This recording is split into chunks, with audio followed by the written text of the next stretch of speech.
Hello students, how are you all? I hope you all are doing good. Children, as you all are aware that we had already started our chapter 4, heat. Now what is heat? Heat is a form of energy which makes you feel hot or hotter. So heat is basically a form of energy. And for if we feel that heat, then how we will be able to know whether the thing is hot or cold. So for understanding of or measuring the hotness or coldness of an object, we will be using temperature. We will be using a term temperature, and for getting that temperature we will be using thermometer. And thermometer, what is thermometer? Thermometer is an instrument or a device which is used to measure the temperature. Yesterday we have done two types of thermometer. What are the different precautions you will keep it while using those two thermometer, that is laboratory thermometer and clinical thermometer. We have done two types of thermometer, clinical thermometer and laboratory thermometer. Clinical thermometer are generally those thermometer which were used by doctors, or which we commonly used at a home to measure the temperature of our body. So in that we will be mentioning from 35 degrees Celsius to 42 degrees Celsius. Since our body temperature is 37 degrees Celsius, and it is known that our body temperature doesn't go below 35 degrees Celsius. If it will go below 35 degrees Celsius, then we will be suffering from hypothermia, and it will not goes from above 42 degrees Celsius. That's why the Celsius scale of this clinical thermometer is 35 degrees Celsius to 42 degree Celsius. Now we'll come to the next. Here the temperature is given in two scale, Celsius as well as in Fahrenheit. Fahrenheit, normally it start with 96.8 and it goes up to 104 degree Fahrenheit.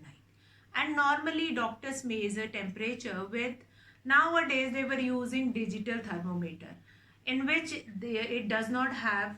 So yesterday I have told you that what is the structure of clinical thermometer and laboratory thermometer. Clinical thermometer as well as in laboratory thermometer, we have one bulb which is filled with mercury. As the temperature raises, that mercury raises up to that level, and then that once it will reaches on that place, then that will be remaining stable over there. So that is one of that kind, one of that thing that it is very important when you will handle clinical or laboratory thermometer. In both the cases, you have to keep the precaution, but there are much more precaution in the case of laboratory thermometer, since that is quite uh, big in size, since it is showing minus 10 degrees Celsius to 110 degree Celsius. So structure of both the thermometer is quite different. So quickly we will do recap of the precautions which you will keep it in your mind when you are handling thermometer. When you are handling thermometer, first, wash before or after the use of thermometer. Second, once you will use it, then you have to wipe it and then wash it and then keep it. You can keep that thermometer in antiseptic solution. If you do not have that antiseptic solution, wash with normal water.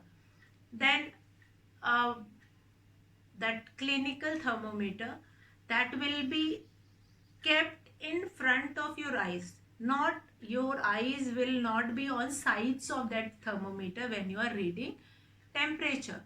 And If that mercury is not visible, tilt a little bit that thermometer and then take out the reading.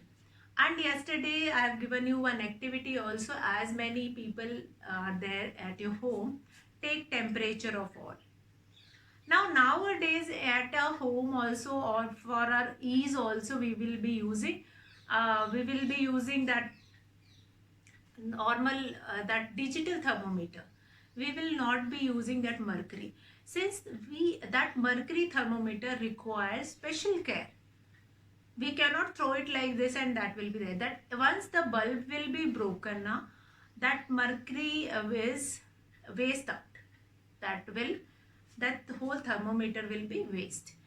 So for handling clinical thermometer, you have to keep it all these precautions in your mind. As well as when you are using laboratory thermometer, you will not touch the bulb of that thermometer with the beaker or with that particular utensil in which you have kept the hot water.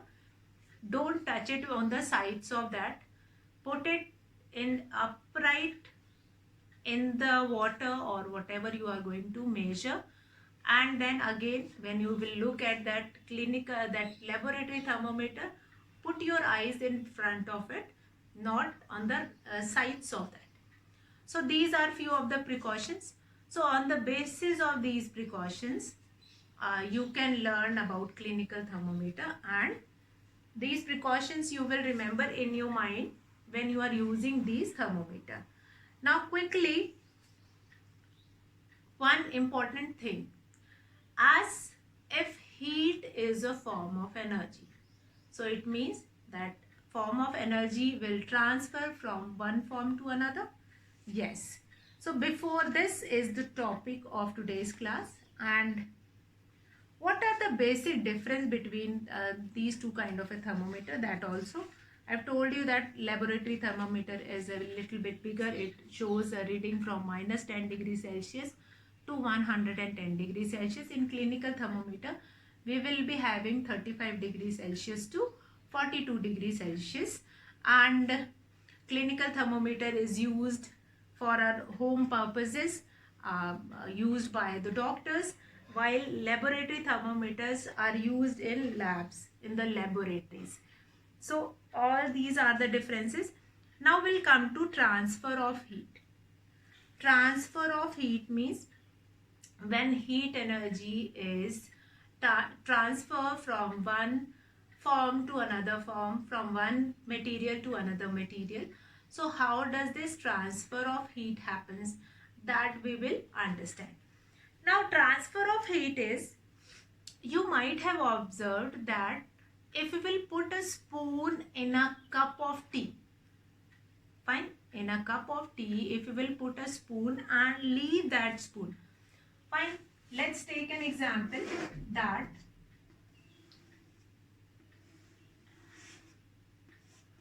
if you have this cup of tea, and in this cup of tea you will have less sugar, and if you have asked from your mother, please give me sugar, and you put it sugar in your cup, and then you stir with this spoon, and you leave this spoon in this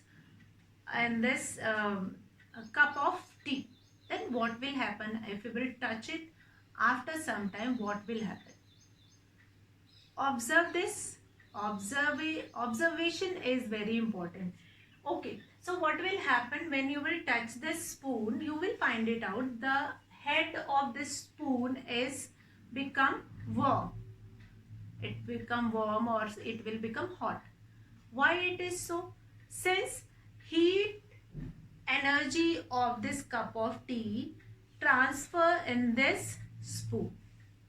Since this spoon is made up of metal, and metal are good conductor, or they are conductor of heat energy. They allow the heat energy, they allow the electricity or heat energy to pass through them. Now conductor, this is a new word. This is not conductor. Conductor means which help, which allow the energy to pass through them. and the things which allow the energy to pass through them. If this spoon is made up of plastic, then that plastic will not become hot. Why? So this why is very important. You just find it out why that plastic spoon is not become hotter. So transfer of heat, let's do it with an activity which is given in your book. Now we'll come to activity 4.6. Activity 4.6. What does it says? Activity 4.6 says that take a rod or a flat strip like that is made up of iron or aluminium. Fix a small wax piece on the rod. These pieces should be at nearly equal distances. Clamp the rod to a stand. Now on the other side, what you will do it? So I'll do this activity, and with this activity we will understand how does heat transfer. Activity 4.6. Very important activity, activity 4.6. If I take a stand here, so I'll take a stand here, and with this stand I will make kept a rod which is made up of aluminium or iron. I'll kept a rod or a metal plate which is made up of aluminium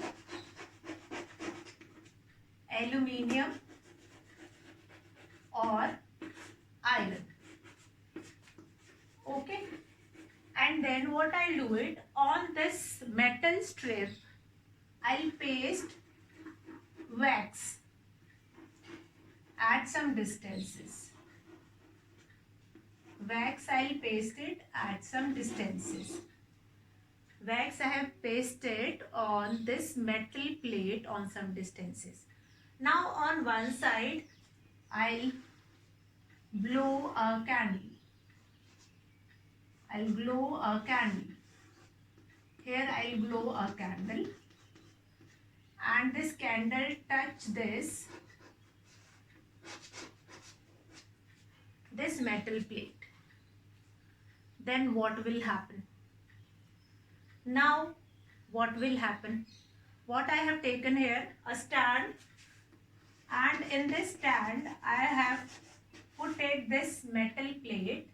On this metal plate I have put it some wax on equal distance to each other. Now, and here I will blow a candle, and what will happen?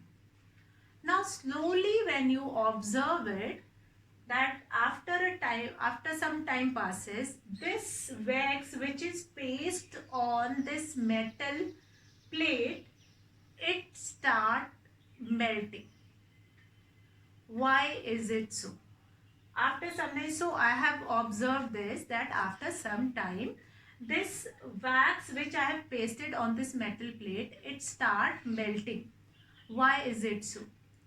Since we glow the candle here, from this heat energy of this candle, this heat energy transfer into this metal rod.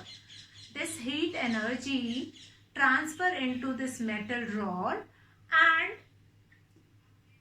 when this heat energy transfer into this metal rod, due to the heat of that candle, which transfer into this metal rod, this wax started melting here.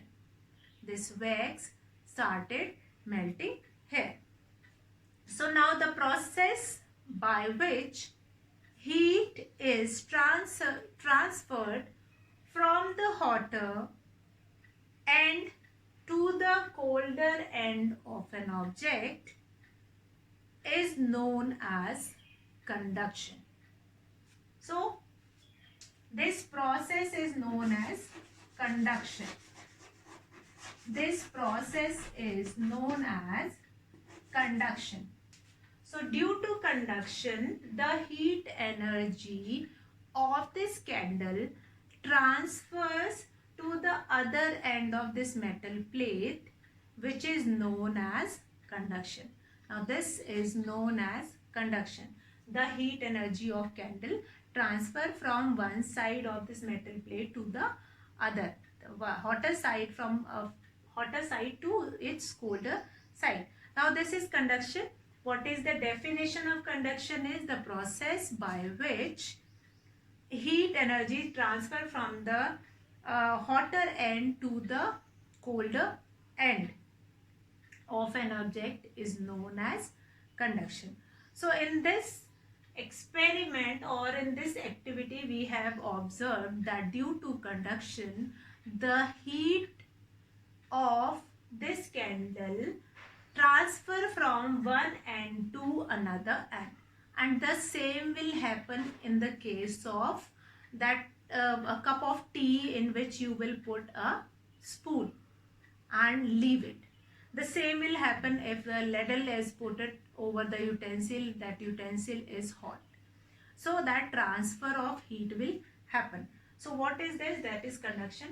Conduction means transfer of heat from a hotter end to its colder end of an object is known as conduction.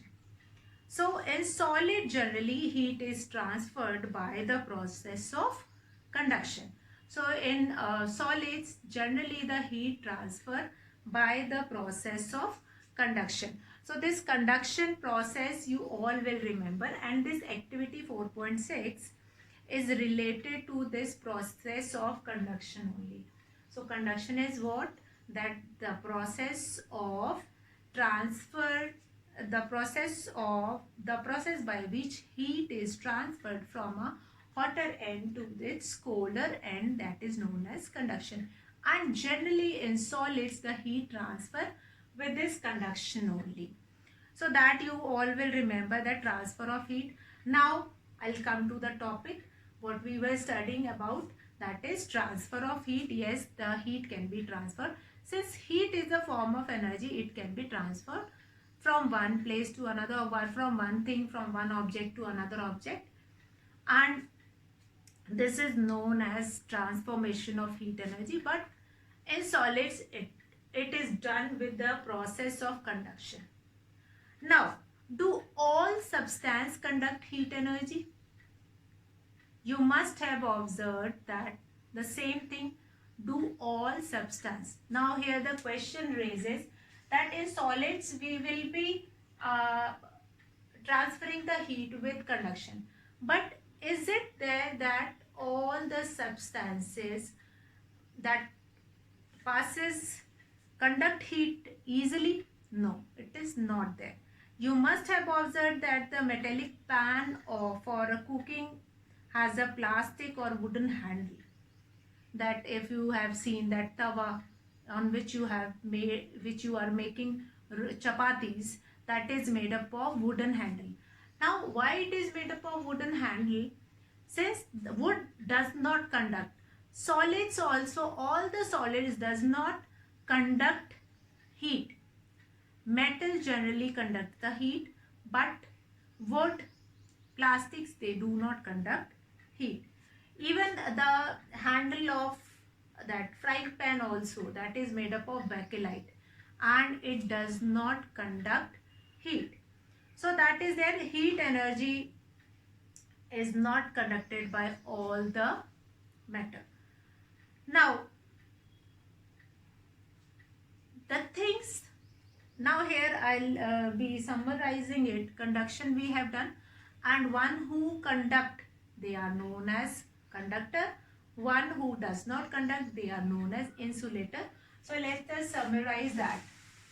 What are conductors and what are insulators? Okay. So we'll come to next. The material which allow heat to pass through them easily are called conductors. So transfer of heat is the topic, and transfer of heat and all these comes in this category, this activity, and one more activity is there, activity 4.7, that is Heat water in a small pan or a beaker. Collect some articles such as steel, spoon, plastic, scale, pencil divider. Dip one end of that into that hot water. Wait for some time that few of the things like some articles like steel spoon will become hot, but plastic scale will not become hot. Pencil, again it will not become, divider will become hot. So what does it happen? So here important thing is, first is conductor. Conductor, the material which allows the heat to pass through them. The material which allows the heat to pass through them.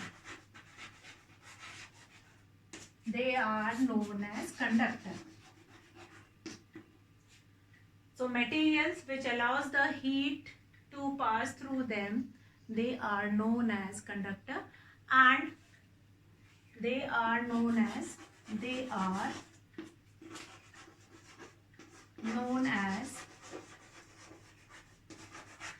conductor. They are known as conductor. For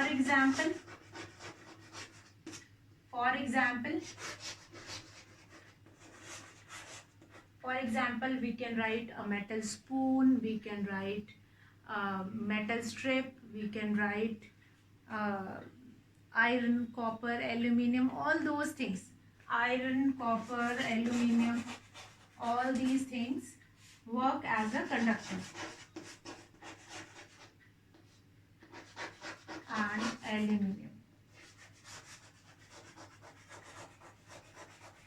aluminium. So what is this? That conductors are what? Materials which allows the heat to pass through them. They are known as conductor. They conduct, they perform conduction. They allow the heat to pass through them. So they are good for that process of conduction. So they are known as conductor. Materials which allow the heat to pass through them, they are known as conductor. And the other category is the material which does not allow the material to pass through them. Materials which does not allow, they will become material which do not allow heat to pass through them easily, are poor conductor of heat, such that they are known as insulators. So insulator, what are the important of insulator? That also we will do it. This conductor, important definition of conductor. Then number two is insulator, material which do not, insulator, material which do not allow the heat to pass through them. They are known as insulator.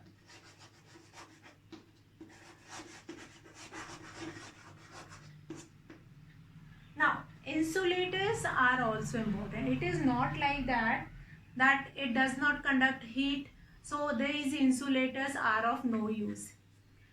If you do not have insulators, now for example, we can make it, what are the example of insulator? That is wood, plastic, bakelite. If we do not have these insulated or these insulator, we cannot hold the handle of your frying pan. We cannot hold the hot utensils, since their handles are made up of bakelite, either bakelite or wood they will be made up of.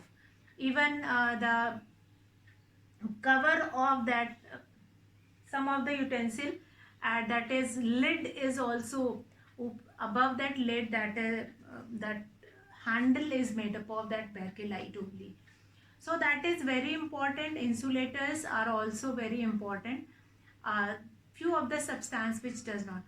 You might have heard about these copper wire are insulated. Use insulation, proper insulated wire at your home when you will be going for wiring. So proper insulation wire means what? That will be covered with a good insulator. That will be covered with good insulation material, and uh, that cannot be easily wasted with. That cannot be easily that the life of that insulation wire will be more, since that is insulated with a good kind of a material. So the life will become increase of that wire. So insulation is again important. Now activity related to this. The water and air are poor conductor of heat. Yes, if water and air are good conductor of heat, then everything in your surrounding will remain burning. So yes, conductor, one who conduct heat and which allows heat to pass through them. Insulator, which do not allow heat to pass through them. Both conductor and insulator both are important. A copper wire, which is a good conductor, have a insulation of rubber over it, an insulation of plastic over it, to make it to, so that the two wires which will be put it together, they will not catches fire inside it. A good insulation is very important with a good copper wire.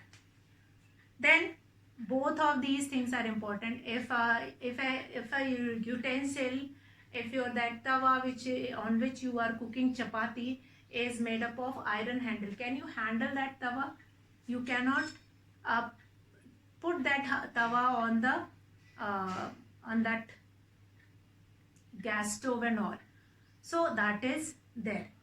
So I hope that is clear to you all what all are the properties of these conductor and insulators. And transfer of heat, that is an important part. And tomorrow we will go through with some more activities, and while doing activities we will learn about few more terms. Like today we have learned about transfer of heat only we were doing. The basic or the head of that topic is transfer of heat.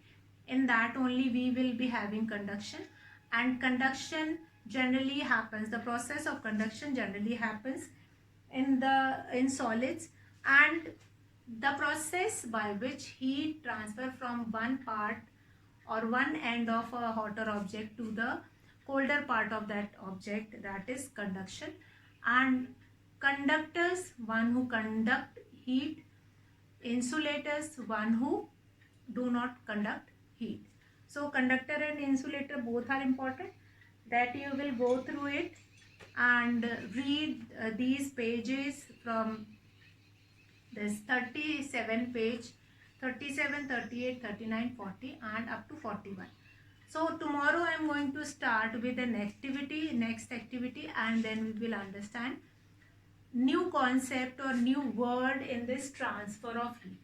All these things are very important. Normally it has been asked what is the difference between conductor and insulator. So this definition will be first part of the differentiation. Second part of differentiation will be the example of that. What all examples we are writing, that will become your second part of that question. So difference between conductor and insulator, that comes in 2-mark question. So the definition of both conductor and insulator, that will comes in 1 mark, and then this what are the example, that will be of 1 mark. So conductor and insulator, the proper difference between these two, that you will do it. And tomorrow we will start with the next topic of this transfer of heat. So I hope what all I have taught you today, that is quite clear to you all. And I am going to start with the next topic tomorrow, and then we will understand few more concepts in that row transfer of heat. So I am going to finish the class here. and we'll meet in tomorrow's class. That's all for today, children. Have a good day.